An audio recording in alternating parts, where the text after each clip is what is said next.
let's start off with the elephant in the room, the album that kind of casts a shadow over the whole year. This is the album that was almost unanimously voted the best album of the year by all the tastemakers. It's a band that emerged in the 90s and have gone on to become arguably, the equivalent to what the progressive rock bands of the 70s were, a band that constantly reinvent themselves and have managed to appeal, I guess, across a very wide demographic. And we're talking, of course, about Radiohead here. And this was a watershed year for Radiohead because this was the kind of moment that we all realised, when I say we all, myself and Tim, we kind of realised that Radiohead were going to be more than just, quote unquote, the new U2. Sure. They were going to shake things up. Now, it's interesting because you've put this in the category of electronica, but this album is much more than electronica, isn't it? I mean, it's got everything. It's got jazz, it's got krautrock, it's got avant-garde classical music, it's got ambient pieces. And there's still a lot of guitars on it too, isn't there? So it's not like they've completely abandoned their sort of guitar sound. But there is something about it overall that feels like a complete reinvention. The fact they released no singles from the album. The fact that it feels almost like a complete rejection of everything that Britpop had kind of stood for over the previous, the heyday of Britpop was probably the mid-90s through to this point. And suddenly Radiohead are like saying, okay, that's over, and this is like a moment where possibilities open up for guitar bands, I guess, doesn't it? Well, I think, there's so many interesting things about this album. One of them, for me, is that I think that OK Computer, which I do think is a great album, I thought was overrated in the sense that a lot of people said this is the first rock album of the 21st century. And for me, I heard a lot of experimental 80s guitar music in OK Computer. I mean, I loved the bends. And I felt OK Computer was, a relatively logical, relatively safe follow-up. And suddenly on this album, Kid A, and then Amnesiac that follows it, they genuinely are a rock band for the 21st century. It's almost like Kid A is what people said OK Computer was for me. So I like OK Computer, think it's a great album, love some of the music, but it was never to me that revolutionary statement as I could hear anything from Crimson to U2 to Cocteau Twins to Dylan to John Lennon. There were all sorts of 20th century reference points in that album. Yeah, and also OK Computer is still kind of allied to the idea of the conventional pop rock band song structure, isn't it? Yeah. And suddenly on Kid A, we don't care about structure. We Anything don't care about goes. those pop song structures anymore. And Anything the U2 goes. thing you're saying is interesting because I think U2 obviously tried this trick in the sense that, in the early 90s, they decided to completely reject what people perceived as their pompous, anthemic rock music. But when you listen to that, when you listen to Acting Baby, which is a really strong album, I think, it's a bit like U2 with a Frankenstein mask on. Actually, the body of it hasn't changed very much. Whereas you listen to Kid A, and they really have shifted shape. U2 were always U2 on pop, on Acting Baby. It was the Unforgettable Fire band ever so slightly transformed, as I said, almost with a mask on. Whereas with Kid A, this is absolutely revolutionising the idea of what a rock band can be in the 21st century.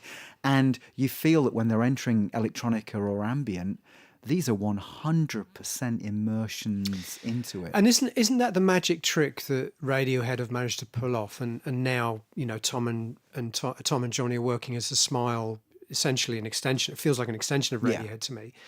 Isn't that the magic trick that they've pulled off, really, which is to be able to make this, what is ultimately very experimental music, but almost like in a kind of Trojan horse way, sneak it under the noses of people that don't listen to experimental electronic music or experimental classical music. Yeah. I've just been listening to the new Smile album, which I really love, but there's some, it's funny. It's a funny thing with Tom and Johnny. I always feel like I can hear what they've been listening to. Do you know what I mean? But that's not to say that they're kind of like, they're not pastiching that music. They definitely make it their own, and they definitely filter it through their own personality. But I feel like I can always hear, oh, they've been listening to this. They've been listening to Yeah. Penderecki, or they've been listening to Ortega, or they've been Or listening to Scott Alice Walker, Cole, or like on Scott this Walker. Yeah, album, the Scott Walker chord, is it running through How to Disappear? I'm not quite sure, but it's been a while since I listened to it. To be fair, it's one of the albums I didn't go back and listen to Okay. again for this because I felt like I knew it well enough already. But there's definitely a sense that you can kind of hear Magpie-like what they've kind of been borrowing from. There's the one track which is very krautrock influenced, very obviously krautrock influenced, but it doesn't sound like Can or Faust or Neu. It sounds like Radiohead, but you can hear, they've been listening to that. And I think that isn't just coming back to my original point, isn't that in a sense the magic trick that they've managed to pull off, because they've been a band coming off the back of OK Computer, which sold whatever 10 million copies or whatever. They've been able, a bit like the Beatles were with Revolution 9 on the White Album, in introducing musique concrète to people that never knew they liked or were interested in musique concrète. Radiohead have done a similar thing with very esoteric electronic music, avant-garde classical music, avant-garde jazz music. But somehow they always make it have this kind of luminous, strange beauty, don't they? Whatever they take, these sort of so-called ugly sounds and these atonal sounds, they somehow manage to make them sound beautiful. National Anthem has that free jazz explosion, the groove, then the free jazz. Yeah. And you're right, they're taking avant-garde ideas into the mainstream. And it's one of those things that, it's one of the few things that I'm kind of really envious of, that, there's no compromise on this. And yet it was number one globally, whereas actually, so I say, go back to one of our previous editions, 1977, and we were talking about Rumours. And when Tusk came out, which was vaguely experimental compared to this, Fleetwood Mac suffered. They suffered sales-wise. Pink Floyd suffered on the final cut from The Wall. Kid A takes the experimental template even further, and it pays dividends. They're number one globally. They managed to get away with it. Well, to be fair, the Final Cut and Tusk were also number one albums. I think you're talking more about the critical, not necessarily the critical reaction, but the public's reaction. Now, to be fair, I'm looking at the Wikipedia page for Kid A.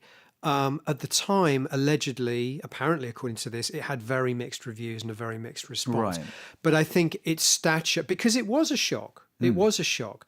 I remember speaking to a very good friend of mine who'd been massively, massively into OK Computer, almost to the point of obsession. And I said to him, "Oh, have you bought Kid A?" He said, "Yeah, it sounds like a lot of B-sides."